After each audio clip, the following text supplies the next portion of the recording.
룻기 1장. 사사시대에 그 땅에 기근이 든 일이 있었다.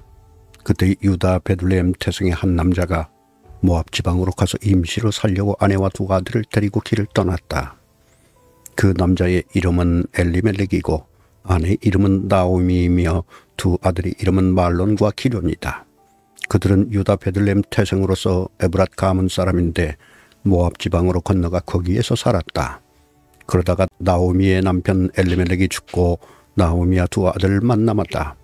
두 아들은 다 모압 여자를 아내로 맞이하였는데 한 여자의 이름은 룻이고 또 한 여자의 이름은 오르바였다. 그들은 거기서 10년쯤 살았다. 그러다가 아들 말론과 기련이 죽으니 나오미는 남편에 이어 두 아들마저 잃고 홀로 남았다. 모압 지방에서 사는 동안에 나오미는 주님께서 백성을 돌보셔서 고향에 풍년이 들게 하셨다는 말을 듣고 두 며느리와 함께 모압 지방을 떠날 채비를 차렸다. 나오미가 살던 곳을 떠날 때 두 며느리도 함께 떠났다. 그들은 유다 땅으로 돌아가려고 길을 나섰다. 길을 가다가 나오미가 두 며느리에게 말하였다. 너희는 제각기 친정으로 돌아가거라. 너희가 죽은 너희의 남편들과 나를 한결같이 사랑하여 주었으니 주님께서도 너희에게 그렇게 해주시기를 빈다. 너희가 각각 새 남편을 만나 행복한 가정을 이루도록 주님께서 돌보아 주시기를 바란다. 나오미가 작별하려고 그들에게 입을 맞추니 며느리들이 큰 소리로 울면서 말하였다. 아닙니다.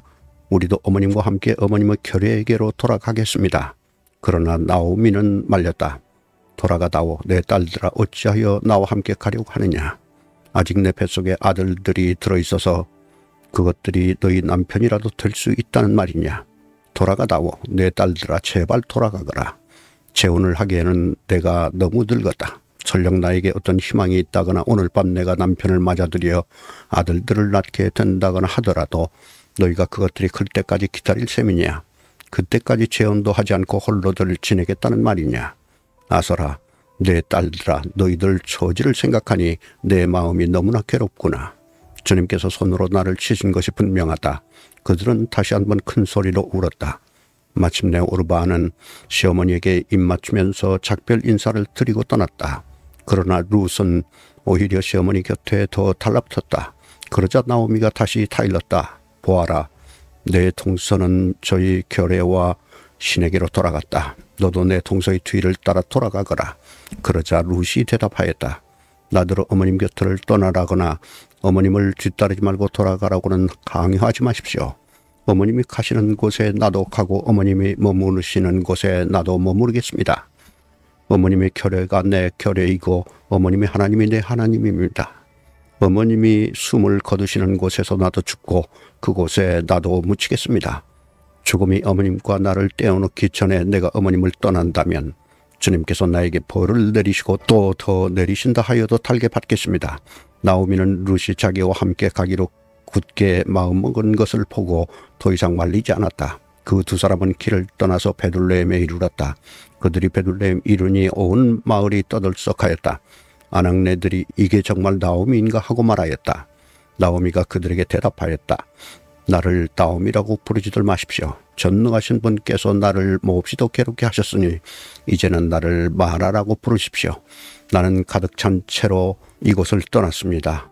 그러나 주님께서는 나를 텅 비어서 돌아오게 하셨습니다. 주님께서 나를 치시고 전능하신 분께서 나를 불행하게 하셨는데 이제 나를 나오미라고 부를 까닭이 어디에 있겠습니까? 이렇게 하여 나오미는 모압 여인인 며느리 룻과 함께 모압 지방에서 돌아왔다. 그들이 베들레헴에 이르렀을 때는 보리를 거두기 시작할 무렵이었다.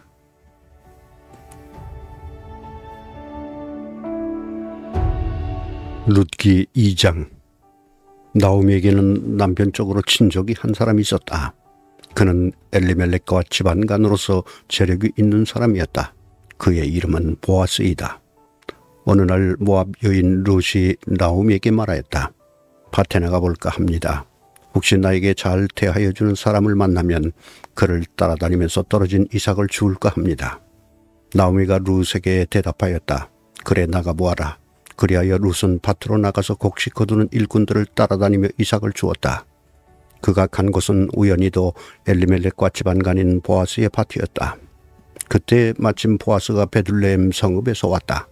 그는 주님께서 자네들과 함께 하시기를 비내하면서 곡식을 거두고 있는 일꾼들을 격려하였다. 그들도 보아스에게 주님께서 주인 어른께 복을 베푸시기 바랍니다 하고 인사하였다. 보아스가 일꾼들을 감독하는 젊은이들에게 물었다. 저 젊은 여인은 네 집 아낙인가? 일꾼들을 감독하는 젊은이가 대답하였다. 저 젊은 여인은 나오미와 함께 모압 지방에서 돌아온 모압 사람입니다. 일꾼들의 뒤를 따라다니면서 곡식단 사이에서 떨어진 이삭을 줍도록 허락해달라고 하더니 아침부터 와서 지금까지 저렇게 서 있습니다. 아까 여기 밭집에서 잠깐 쉬었을 뿐입니다. 보아스가 룻에게 말하였다. 여보시오, 세덱, 내가 하는 말을 잘 들으시오.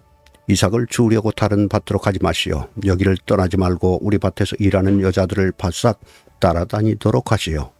우리 일꾼들이 곡식을 거두는 밭에서 눈길을 돌리지 말고 여자들의 뒤를 따라다니면서 이삭을 줍도록 하시오. 젊은 남자 일꾼들에게는 덱을 건드리지 말라고 단단히 일러두었소. 목이 마르거든 주저하지 말고 물단지에 가서 젊은 남자 일꾼들이 길어다가 둔 물을 마시도록 하시오. 그러자 룻은 엎드려 이마를 땅에 대고 절을 하면서 보아스에게 말하였다. 저는 한낱 이방 여자일 뿐인데 어찌하여 저 같은 것을 이렇게까지 잘 보살피시고 생각하여 주십니까? 보아스가 룻에게 대답하였다. 남편을 잃은 뒤에 댁이 시어머니에게 어떻게 하였는지를 자세히 들어서 다 알고 있어. 댁은 친정아버지와 어머니를 떠나고 태어난 땅을 떠나서 엊그제까지만 해도 알지 못하던 다른 백성에게로 오지 않았소. 댁이 한 일은 주님께서 갚아주실 것이요. 이제 댁이 주 이스라엘의 하나님의 날개 밑으로 보호를 받으려 왔으니 그분께서 댁에게 넉넉히 갚아주실 것이요. 룻이 대답하였다. 어른께서 이토록 잘 보살펴 주시니 몸둘 바를 모르겠습니다. 어른께서 거느리고 계신 여종들 측에도 끼지 못할 이 종을 이처럼 이루하여 주시니 보잘것없는 이 몸이 큰 용기를 얻습니다. 먹을 때가 되어서 보아스가 그에게 말하였다. 이리로 오시오. 음식을 듭시다. 빵 조각을 초에 찍어서 드시오. 룻이 일꾼들 옆에 앉으니 보아스는 그 여인에게 볶은 곡식을 내주었다. 볶은 곡식은 룻이 배불리 먹고도 남았다.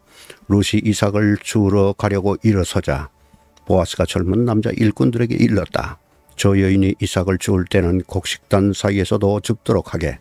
자네들은 저 여인을 괴롭히지 말게.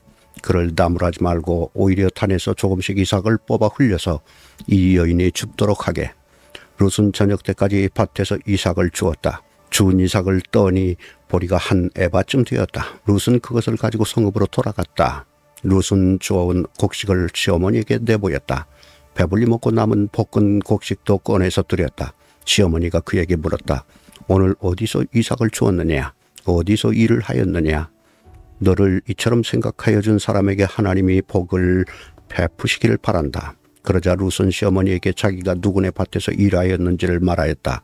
오늘 내가 가서 일한 밭의 주인 이름은 보아스라고 합니다. 나오미가 며느리에게 말하였다. 그는 틀림없이 주님께 복받을 사람이다. 그 사람은 먼저 세상을 뜬 우리 식구들에게도 자비를 베풀더니 살아있는 우리에게도 한결같이 자비를 베푸는구나. 나오미가 그에게 말을 계속하였다. 그 사람은 우리와 가까운 사이다. 그는 집안간으로서 우리를 맡아야 할 사람이다. 모압 여인 룻이 말하였다. 그뿐이 아닙니다. 그가 데리고 있는 젊은 남자 일꾼들이 곡식 거두기를 다 끝날 때까지 그들을 바싹 따라다니라고 하였습니다. 나오미가 며느리 룻에게 일렀다. 얘야, 그가 데리고 있는 젊은 여자들과 함께 다니는 것이 좋겠구나. 젊은 남자 일꾼들에게 시달림을 받다가 다른 밭으로 가지 않아도 되니 말이다. 그리하여 룻은 보리 거두기뿐만 아니라 밀 거두기가 끝날 때까지도 보아스 집안의 젊은 여자들을 바싹 따라다니면서 이삭을 주었다. 그러면서 룻은 시어머니를 모시고 살았다.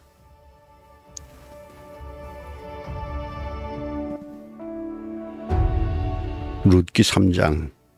시어머니 나오미가 룻에게 말하였다. 얘야, 네가 행복하게 살만한 안락한 가정을 내가 찾아보아야 하겠다. 생각하여 보렴. 우리의 친족 가운데 보아스라는 사람이 있지 아니하냐. 네가 요즘 그 집 여자들과 함께 일하고 있다. 잘 들어보아라. 오늘 밤에 그가 타작마당에서 보리를 까부를 것이다. 너는 목욕을 하고 향수를 바르고 고운 옷으로 몸을 단장하고서 타작마당으로 내려가거라. 그 사람이 먹고 마시기를 마칠 때까지 너는 그가 눈치채지 못하도록 조심하여야 한다. 그가 잠자리에 들 때 너는 그가 눕는 자리를 잘 보아두었다가 다가가서 그의 발치를 들치고 누워라. 그러면 그가 너의 할 일을 일러줄 것이다. 룻이 시어머니에게 대답하였다. 어머님께서 일러주신 대로 다 하겠습니다. 그는 타작 마당으로 내려가서 시어머니가 시킨 대로 다 하였다. 보아스는 실컷 먹고 마시고 나서 흡족한 마음으로 낫가리 곁으로 가서 누웠다. 룻이 살그머니 다가가서 보아스의 발치를 들치고 누웠다. 한밤중이 되었을 때에 보아스는 으시시 떨면서 돌아눕다가 웬 여인이 자기 발치께에 누워있는 것을 보고 깜짝 놀라면서 누구여 하고 물었다. 룻이 대답하였다. 어른의 종 룻입니다. 어른의 품에 이 종을 안아주십시오. 어른이야말로 집안 어른으로서 저를 맡아야 할 분이십니다. 보아스가 룻에게 말하였다. 이봐요 룻, 그대는 주님께 복받을 여인이요. 가난하든 부유하든 젊은 남자를 따라감직한데 그렇게 하지 않으니 지금 그대가 보여준 갸륵한 마음씨는 이제까지 보여준 것보다 더욱더 값진 것이요. 이제부터는 걱정하지 마시오. 룻, 그대가 바라는 것이라면 무엇이든지 다 들어주겠소. 그대가 정숙한 여인이라는 것은 온 마을 사람들이 다 알고 있어. 내가 집안간으로서 그대를 맡아야 할 책임이 있다는 것은 틀림없어. 하지만 그대를 맡아야 할 사람으로 나보다 더 가까운 친족이 한 사람이 있어. 오늘 밤은 여기서 지내고 날이 밝거든 봅시다. 그가 집안간으로서 그대를 맡겠다면 좋소. 그렇게 하도록 합시다. 그러나 그가 그렇게 하지 않겠다면 그때는 내가 그대를 맡겠소. 이것은 내가 살아계신 주님을 두고 맹세하는 것이요. 아침까지 여기 누워 있으시오. 룻은 새벽녘까지 그의 발치에 누워있다가 서로 얼굴을 알아보기 어려운 이른 새벽에 일어났다. 이것은 보아스가 그 여인이 타작마당에 와서 있었다는 것을 남들이 알아서는 안 된다고 말하였기 때문이다.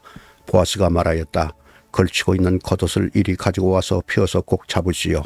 보아스는 룻이 겉옷을 펴서 잡고 있는 동안 보리를 6번 되어서 그에게 이어주고는 성읍으로 들어갔다. 룻이 시어머니에게 돌아오니 시어머니가 물었다. 얘야 어찌 되었느냐.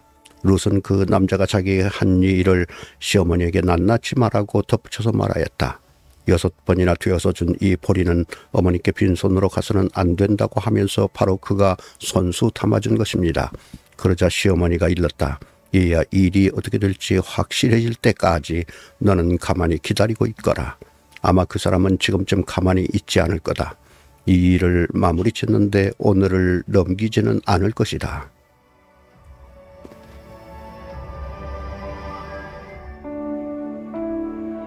룻기 4장.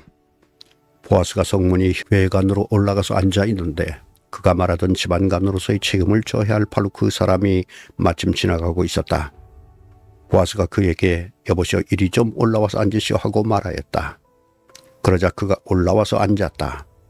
보아스는 성읍 원로 이을 사람을 청하여 그 자리에 함께 앉도록 하였다.